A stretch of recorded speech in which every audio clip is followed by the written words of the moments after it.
mate, you hit 66 off the last 18 balls you faced.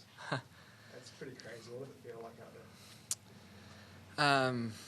Yeah, I guess it was just one of those days where you sort of tried to take on every ball. It sort of reached that stage where, it felt like we could put the foot down, and I guess today was a day where it came off. Doesn't always come off, but yeah, felt good today.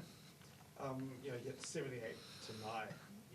Going back to when you had 90 against Pakistan, I think you'd scored 79 across 9 innings. The runs haven't been coming. Did it feel good to finally sort of get things going? Yeah. It's been I guess it's been a little bit challenging recently. So yeah, it feels good to hit a few out of the middle. I guess that's just the way cricket goes sometimes. Form can come and go. So yeah, just thankful today. It just came off. In the field out there, last over, Carl was no ball, which sort of changes the equation quite directly. What were you feeling sort of when that happened?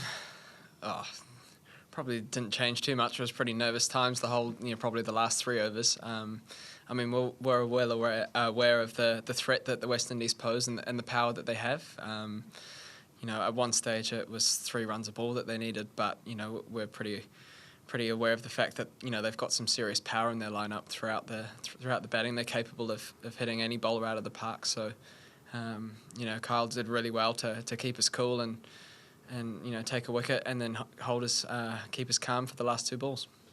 We've seen back-to-back sort of fillers here, Eden Park, heading to the South Island for the rest of this series.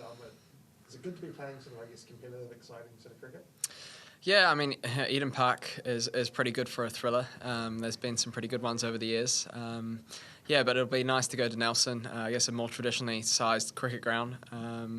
They always support cricket really well there for the BLACKCAPS. We're looking forward to that.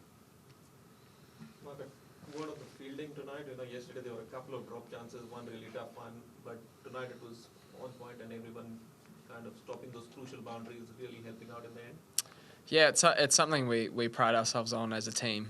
We work really hard behind the scenes, and I guess for us it's a measure of the group, where the group's at. If we're fielding really well and the energy is really good, we're aware that we're not going to take every single chance, but there can be some game-changing moments. I think of Michael Bracewell's catch at long off. He put one down last night, but he's back on the horse today, and it was an amazing catch that he took. So I guess for us that's just something that we pride ourselves on. Just going back to the time you play a risky kind of game in T20 cricket, and when the runs don't come, what are the conversations in that dressing room then? Is it just follow your process and go do what you do, or do you try and change stuff? What goes through the mind during those times? Yeah, I guess that's one of the challenges of T20 cricket, because even if you're not feeling at your best, you still have to try and score quickly. I guess for us, we speak a lot about trusting our skill sets and sticking to our strengths. At times you can look elsewhere for different answers, but the strength of this group is that we hold true to what we believe in and our strengths, and we keep trusting our games. And I think I guess that's a good measure of a team. Long time to go before the T20 World Cup, but you've got a great record in the subcontinent. Hence your chances at that tournament.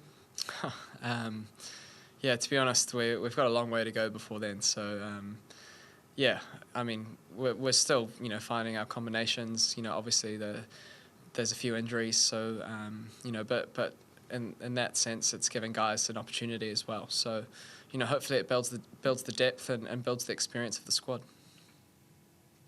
Right, wrap it up there. Cool. Cheers, mate. Thanks, guys. Thank you. Thanks.